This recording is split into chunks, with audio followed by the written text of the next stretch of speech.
Zrejme vás v tomto videu a dnes si ukážeme, ako nainštalovať Minecraft server. Takže v prvom rade by ste si mali stiahnuť Hamachi, čo už je manuálne inštalovaný, takže vám nebudem ukazovať, ako nainštalovať. Inštalácia je pomerne jednoduchá, takže vy by ste sa s tým nemali trápiť. Pokiaľ by ste sa s tým trápili, tak ja by som v prípade do popisku videa hodil odkaz, ako sa inštaluje Hamachi, ale hádam, to nie je potreba. Potom taktiež musíte si nainštalovať Git a Git potrebujeme práve na toto, čo si stiahnete. Build Tools vlastne slúži na to, aby vám vlastne skompilovalo najnovšiu verziu Minecraftu, teda Minecraft serveru.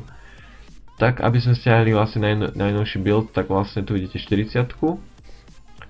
A vy vlastne budete chcieť stiahnuť to najnovšie, takže po prípade, ak tu bude 41, 42 vyššie číslo, tak kliknite na. A potom kliknite na Build Tools. Áno, chce to uložiť a potom budete vlastne chcieť spraviť niekde zložku. Samozrejme, sorry. Teda, pomenujte si ako chcete. A keď už máte stiahnuté Build Tools, tak vlastne presunite sem. Keď máme nainštalovaný Git, tak si všimnite, že ja ho nemám nainštalovaný, tak ho musím nainštalovať. Keďže nemám nainštalovaný Git, tak vlastne s vami môžem prejsť tú inštaláciu, je celá jednoduchá, dáte yes, podáte next, bude súhlasiť s hentými, toto môžete odklikať next, presne tak, to vlastne ani nebudete potrebovať next, voilà, teraz to inštaluje.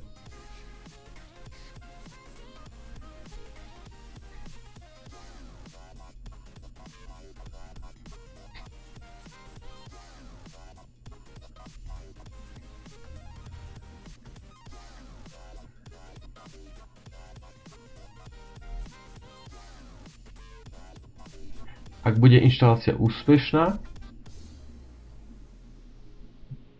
dáte samozrejme finish, toto nemusíte mať začiarknuté. A keď máme úspešnú inštaláciu, tak stačí práve kliknúť a tu vidíte, že git bash.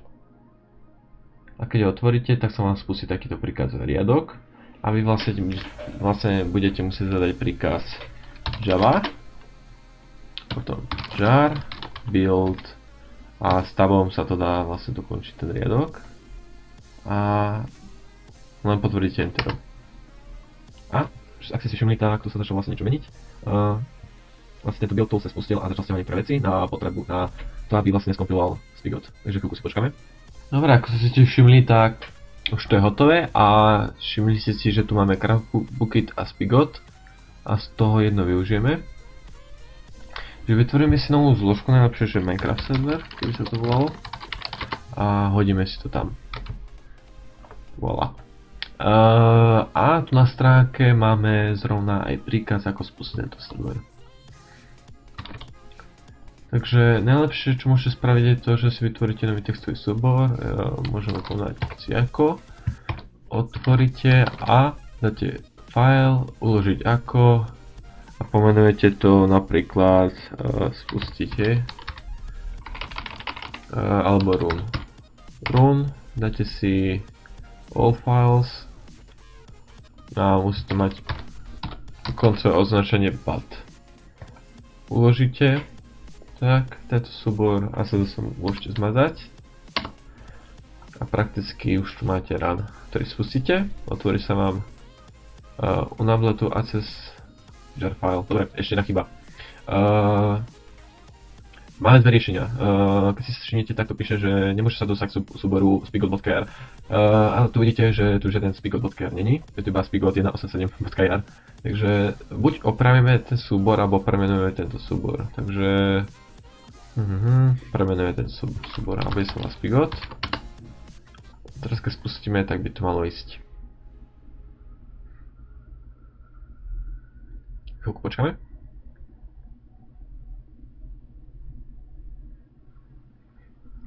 Dobre, tak tu vidíte, že tu napíše, že ste zlyhali pri príjmaní EULA, nejak blablabla. Takže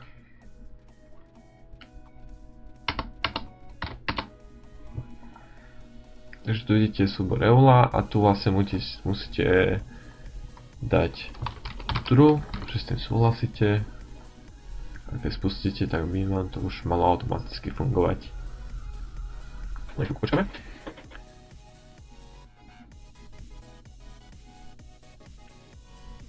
Tu vidíte, že už sa regeneruje Word a tak ďalej. Tak, vy čo môžete spraviť to, že keď pôjdete do Server Properties a otvoríte to v Notepade, po prípade textovom nejakom inom súbore. Takže tu musíte si vložiť, kde máte server IP. Server IP, tu je to. Tak tam musíte vlastne hodiť IPčku z Hamachi. Alebo pre istotu tam nemusíte nič hádať. Ale pre istotu tam hodíme IPčko Hamachi, čiže Hamachi si spustíme. A pravým kliknite sem a dáte copy IP4 adres a vložíte. Vložíme a malo by to byť.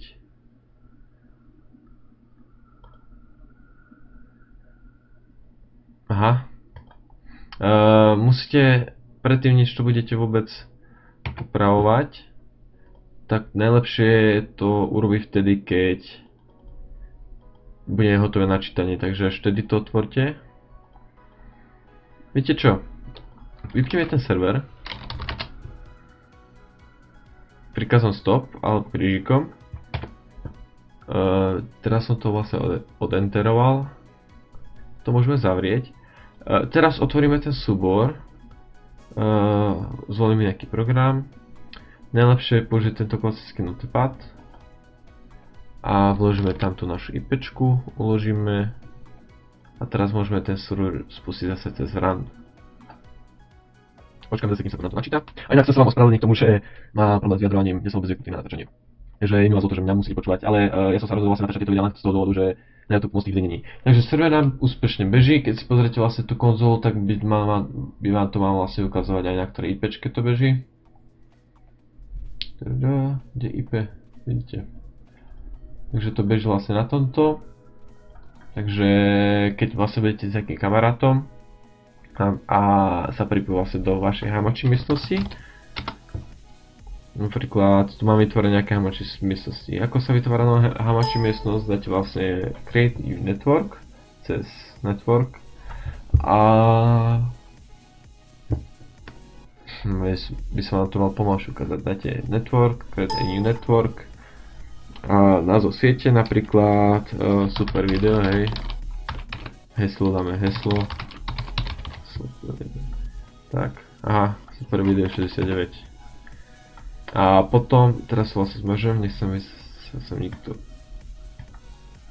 pchal.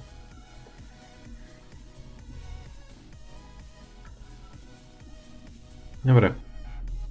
Takže potom sa vlastne pripojí do siete, ako tu na PC Sandra. A teraz vlastne musíme sa tu počítať, teda Minecraft. Dobre, Minecraft sa úspešne spustil, toto môžeme zatvoriť. Keď sa pozriete na konzolu, tak vám to aj ukáže, na ktorej verzii to beží. Tu vidíte server version 1.8.7. A takže najlepšie, keď budete hrať na 1.8.7. A inak ešte vám môžem ukázať, ako spraviť z toho servera, aby to bolo pre varzákov. Takže vlastne pôjdete do server properties, tu vidíte. A tu máte niekde online mode. To musím nájsť, tu vidíte. Online mode true. Keď dáte false, tak sa vlastne budete môcť pripojiť k vám váš varezák. Už vás, ja ho prosím, takže fakt nezabudnite, pokiaľ máte Varez účet, tak nastavte online mode false. Takže keď multiplayer, pridám server, dám si local server, hej, pomenujem a vložím tu IPčku, teda adresu. Tak mal by som sa pripojiť na ten server. A malo by to ísť. Dobre, geniálne. Takže teraz mi to fest laguje. Inak cez konzolu môžete písať príkazy. Kick. Dobre. List. To je zoznam hráčov. Potom tu máme napríklad OP. Martin Havo. A potom môžete to hráča vyhodiť. Po prípade mu hodiť ban. Takže voilà, lagol mi hento. Dobre. Takže od tohto videa to je asi všetko, dúfam, že ste mi rozumeli správne všetko a uvidíme sa v ďalšom videu. Čus. A ešte môžeme vypnúť server. Stop alebo krížik klasika.